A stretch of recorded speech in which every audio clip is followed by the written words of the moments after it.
Jury selection in Donald Trump's New York hush money trial will begin on March 25th. This will be the very first of the former president's 4 criminal cases to go to trial.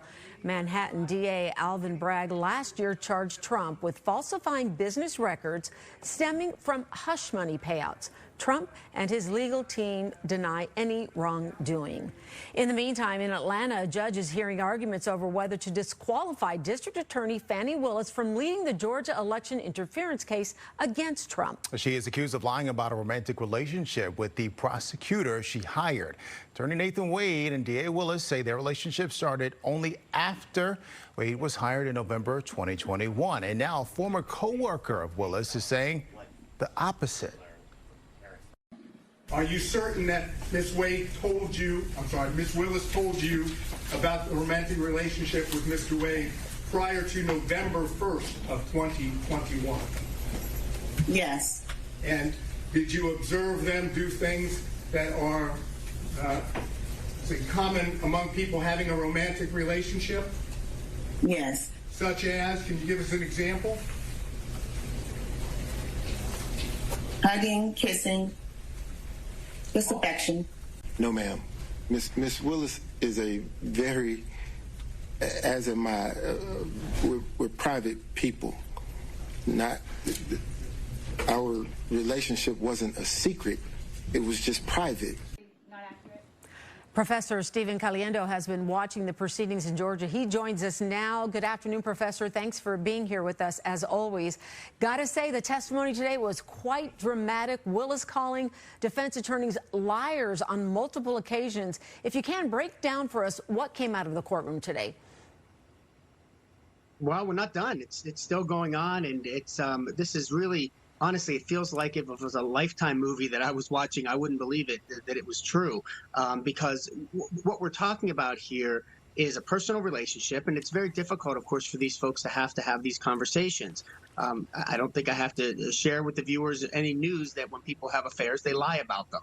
And now they're under oath, and they can't lie, or they shouldn't be lying. But all this is what we're talking about, instead of talking about the corruption trial, of course, that is at the center of all of it. Yeah, because that issue, is whether the relationship between Willis and Nathan Wade, the private attorney she hired to oversee that case, are enough to disqualify one or both of them. And then the facts could even lead to the dismissal of the Georgia election case altogether. After day one, do either of these scenarios seem likely to you?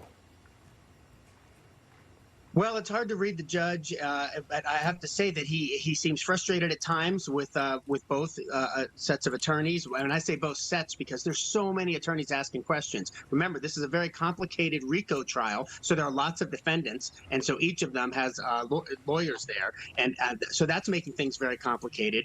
I think the judge is going to have to decide, not only was there some financial gain on the part of Fani Willis, that is, did she gain from hiring him, but was there even the appearance of impropriety? That could be enough to disqualify not just her, but the entire team from the case. That doesn't mean necessarily it would be dismissed, but the new team could come in and they have to decide what they're going to do with that grand jury indictment.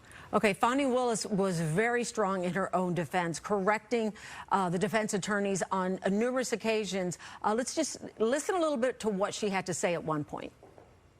I object to you getting records. You've been intrusive into people's personal lives. You're confused. You think I'm on trial. These people are on trial for trying to steal an election in 2020. I'm not on trial, no matter how hard you try to put me on trial. So, Professor, if you can, tell us what you think, how she did for herself today during this testimony, how she's continuing to do.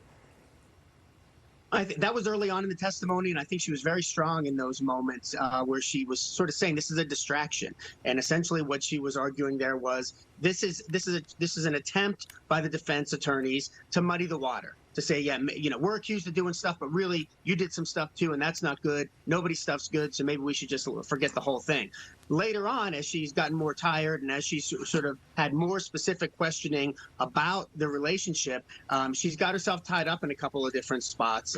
We're arguing about what is romantic What does stay mean? Does stay mean live with? Does stay mean stay overnight? A lot of these things are splitting legal hairs. And again, the judge is going to have to come to some decision about who's believable here and whether or not it warrants dismissing Fani Willis and her team from the case. And Professor, this is just one of 4 cases the former president is facing. If this one gets thrown out, which other case do you think is more likely to stick or be more damaging? And could any of them prevent him from running for president?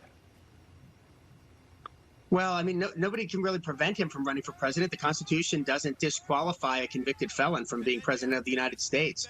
And so he could be president from prison, for instance. I think the question and what the Trump team is worried about is if there's a conviction prior to the election, would that affect people's willingness to vote for Donald Trump under those circumstances? We heard today that the jury selection will start the last week of March in the New York case. Of course, besides that, we've got the case in Florida, which is the classified documents case, and then of course the special prosecutor's case in Washington D.C. about the January 6th, which the Supreme Court's going to have to weigh in on whether or not the president has immunity from, and we should hear that in the next week or so. A lot to be watching, Professor Caliendo. Thank you for breaking it down for us as always. Have a great afternoon. You have a great afternoon as well. Thank you.